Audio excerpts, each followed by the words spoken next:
بسم الله الرحمن الرحيم.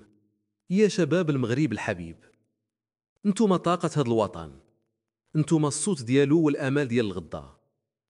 بافكاركم، باصراركم وبغيرتكم المغرب يقدر يمشي للقدام. المطالب ديالكم مشروعة: تعليم مزيان، صحة في المستوى، فرص شغل وحياة كريمة. وهذا الشيء كامل حقكم وماشي عيب تطلبوه، ولكن خاصكم تعرفوا مزيان كاينين أعداء الوطن كيتسناو الفرصة باش يخربوا بلادنا، والخاسر الأول والأخير هو الشعب.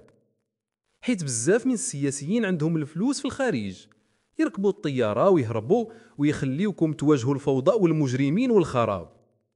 باش ما تعطيوش هذه الفرصة لأعداء الوطن، نظموا راسكم، حافظوا على السلمية وحاربوا التخريب وأي واحد مغرر به باغي يجر البلاد الهوية.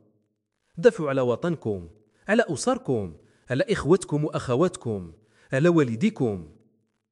ورسالة للأمن: المتظاهرين إخوتكم ماشي أعداء، وما باغين غير مطالب عادلة ومشروعة. عوض القمع والعنف كونوا الحماية ديالهم، واكبوهم وأمنوهم باش نبقاو كاملين يد وحدة ضد الظلم وضد التخريب. المغرب بلدنا كاملين.